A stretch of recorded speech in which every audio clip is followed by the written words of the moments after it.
오늘도 주님의 은혜와 평화가 대림의 절기를 살아가시는 여러분과 함께 하시기를 주님의 이름으로 축복합니다. 너희는 세상의 소금이다. 너희는 세상의 빛이다. 사실 우리에게는 너무나도 과분하고 가히 혁명적인 은총의 부르심이라고 할 수 있습니다. 우리는 그런 은총을 받으면서 살아가고 있습니다. 그러나 돌아보면 우리는 소금으로 부르심을 받고 또 이미 소금이지만 소금의 맛을 잃고 살았고, 우리는 빛으로 부르심을 받고 이미 빛이지만 어둠을 환히 비출 수 있는 밝은 빛으로는 살아가지 못하고 있습니다.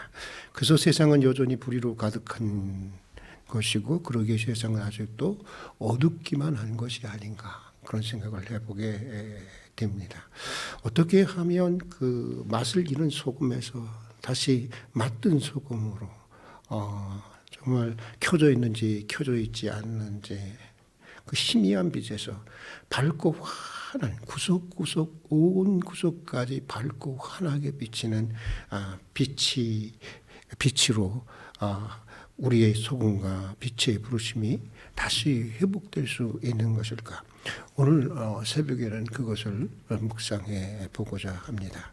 여러분, 먼저 맛이른 소금에서 만난 소금으로 어두운 빛에서 밝고 환한 빛으로 회복하기 위해서는 불의하고 어두운 세상에 대한 아픔과 분노와 저항이 있어야 하는 것이다. 무엇이 있어야 된다고요? 아픔과 분노와 아픔과 저항이 있어야 한다고 하는 것입니다. 사실 불의에 대한 그 분노, 그리고 불의에 대한 저항, 그것이 바로 진리에 대한 사랑이고 진실한 삶이기 때문입니다. 분노와 저항 자체가 사실 그 자체의 삶이 소금의 삶이고 빛의 삶이기 때문입니다. 우리는 주로 단순하고 온순한 사람을 착한 사람이라고 합니다. 그리고 어떤 일에 있어서 그냥 가만히 있는 사람을 온순한 사람이라고 합니다. 그런데 역사의 악은 대부분 그들에 의해서 방관되어지고 그들에 의해서 조장되는 것이 오늘의 현실입니다. 그렇다고 한다면 정말 그 불의에 대해서 분노하고 저항할 줄 아는 삶, 그 삶이 사실 의로운 삶이고 그것이 바로 소금의 삶이고 빛의 삶인 것입니다. 우리는 아직도 굶주린 배를 움켜쥐고 잠자리에 드는 어린아이들이 있는 세상에 대해서 아프고 또 분노할 줄 알아야 하는 것입니다. 아무리 몸부림을 쳐도 인간다운 삶을 더 이상 보장받지 못하는 사람들이 우리 주변에 너무나 많다는 사실에 대해서 우리는 아픔을 느껴야 하는 것입니다. 또 그들을 외면하고 제대로 돌보지 않고 있는 정치, 그리고 경제, 그리고 복지 제도에 대해서도 분노하고 끈질기게 저항하면서 끈질기게 개선을 모색하고 또 끈질긴 개선을 요구해야 하는 것입니다. 어느 해인가 고려대학의 장하성 교수가 청년들이여 제발 아파하지만 말고 분노하자라는 책을 출간한 적이 있었습니다. 이분은 진보도 보수도 양쪽 다 비판하는 그 교수로서 그저 학문적 진실 그 자체에만 천착하는 한국 경제학의 그 최고의 경제학 교수인데, 벌써 이분에 의하면 벌써 한국 경제는 더 이상 한 개인이 노력한다고 해도 더 잘 살 수 있는 사회가 아니라고 하는 것입니다. 1%의 사람들이 국가의 부의 24%를 차지하고 있고, 그리고 10%의 사람들이 무려 70%의 국가의 부를 소유하고 있는데 반해서 국민 50%가 소유하는 국가의 부는 28% 정도밖에 되고 있지 않다고 하는 것입니다. 노동자 3분의 1이 100만 원 미만의 월급을 받고 있고 50% 정도가 200만 원 미만의 월급을 받는 데 비해서 기업의 임원들은 수십억, 수백억을 챙겨가는 것이 우리 한국 경제의 현실이라고 하는 것입니다. 기업의 성장과 이익은 4%의 고용을 하는 재벌 대기업에게만 몰려가고 있고 70%의 고용을 하는 중소기업은 점점 더 경쟁력을 잃어가고 있다는 것입니다. 게다가 이제는 로봇이나 AI와 같은 이 자동화가 발전하면서 이제 대기업조차 신임 사원을 뽑지 않는다고 하는 것입니다. 우리 기아 여기도 한 10년 더 넘은 것 같아요. 신입 사원 보지를 못하고 있어요. 그래서 젊은이들의 취업의 문은 갈수록 점점 더 좁아질 수밖에 없는 것입니다. 이런 상황에서 장하성 교수는 청년들에게 아파만 하고 있지 말고 이런 사회적 구조의 변화를 위해서 분노하고 연대하고 개선의 목소리를 내고 또 개선을 요구하라라고 말하고 있습니다. 사실 노인 빈곤율과 자살률 세계 1위인 현실에서 우리 어르신들도 분노하고 목소리를 내야 하는 것입니다. 인간이 존엄한 인간으로 살아갈 수 없는 현실에 대해서 우리 모두는 아파하고 분노하고 보다 더 인간다운 사회를 만들어가기 위해서 먼저 자신부터 성찰하고 우리가 그 일을 위해서 헌신할 수 있어야 하는 것입니다. 지난주일 이미 말씀드렸지만 여러분 희망에는 뭐가 없다고 얘기를 했어요? 희망에는 발이 없다. 그 말씀을 드리지 않았습니까? 우리가 스스로 발휘되어 주지 못하는 한 희망은 우리에게 현실화 될 수가 없는 것입니다. 특히 2023년까지 특단의 대책이 없으면 돌이킬 수 없는 기후재앙으로 나아갈 이 기후위기나 생태 환경에 대한 우리의 대처는 지금 매우 시급하게 요구되고 있는 것입니다. 정말 우리가 하나님의 창조 세계를 정말 누구보다도 잘 보존하고 아껴야 할 하나님의 백성 그리스도인이라고 한다면 개인적으로든 교회적으로든 국가적으로든 이 생태 보존과 개선을 위해서 극단적일 정도로 지금은 극단적인 것들이 필요한데 극단적일 정도로 우리가 헌신하고 노력해야 하는 것입니다. 이것이 바로 오늘을 살아가는 소금의 삶이고 이것이 바로 오늘을 살아가는 빛의 삶인 것입니다. 예전에 우리 목사님들은 다 그랬던 것 같아요. 이 설교를 할 때마다 이런 말씀을 꼭 하셨어요.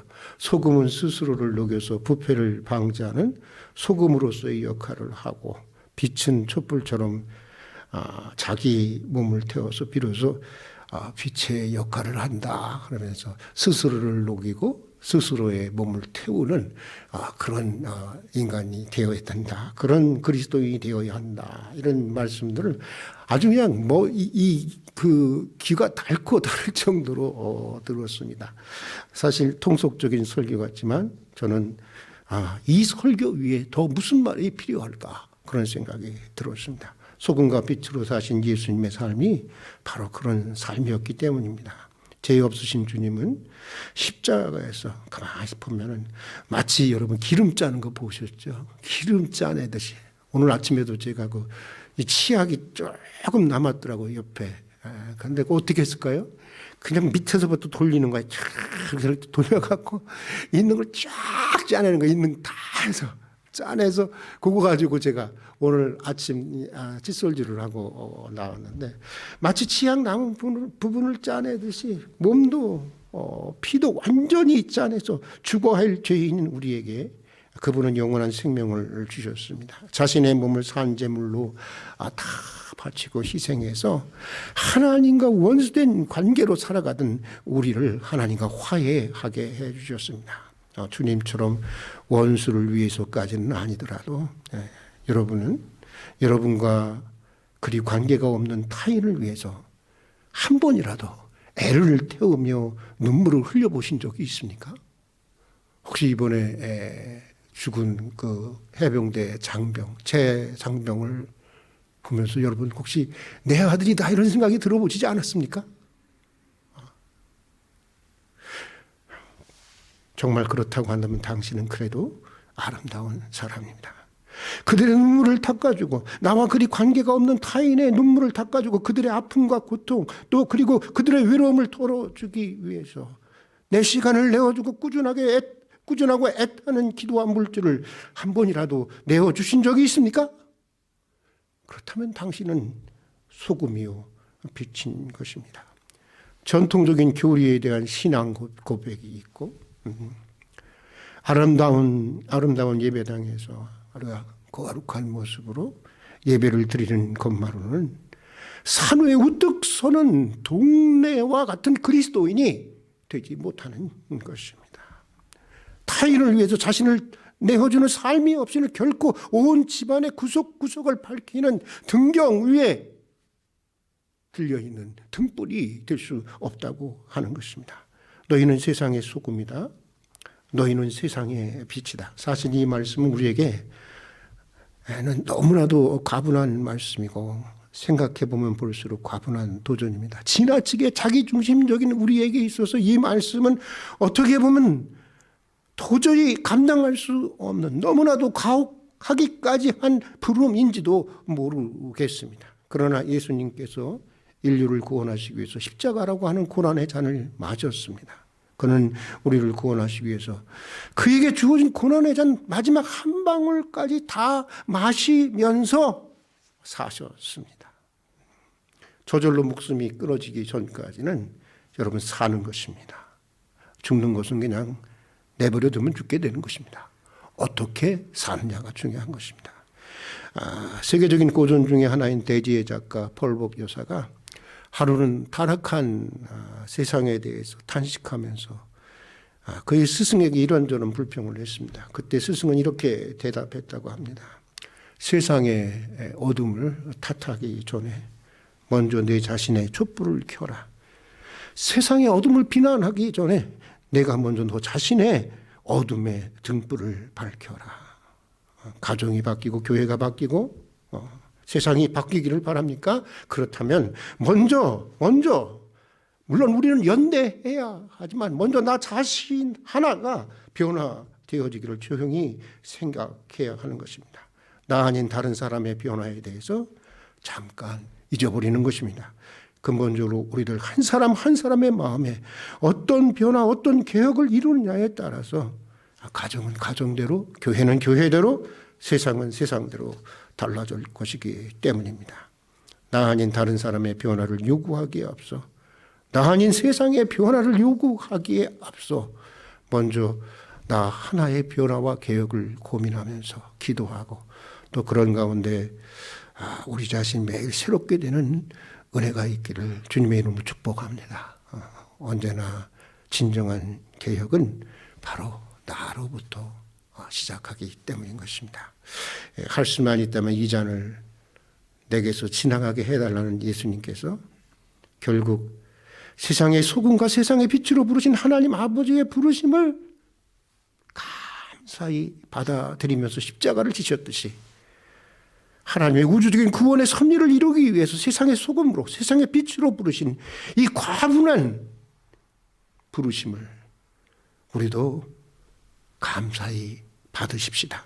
그분처럼 우리도 자기 몸을 태워서 어두운 세상을 밝히고 형체도 없이 녹아져서 세상을 정화하고 거룩하게 하는 소금과 빛으로 다시 회복되는 이 대림의 절기가 될 수 있기를 주님의 이름으로 축복합니다.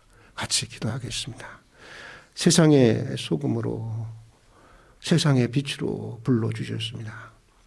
그러나 돌아보면 그 부름에 턱없는 부족한 삶을 살았습니다. 긍휼히 여겨주시고 다시 맛 잃은 소금에서 맛든 소금으로 희미한 빛에서 정말 구석구석 모든 구석까지 비치는 밝고 환한 빛으로 나아가는 대림의 절기가 되게 해 주시옵소서. 예수님 이름으로 기도드립니다. 아멘.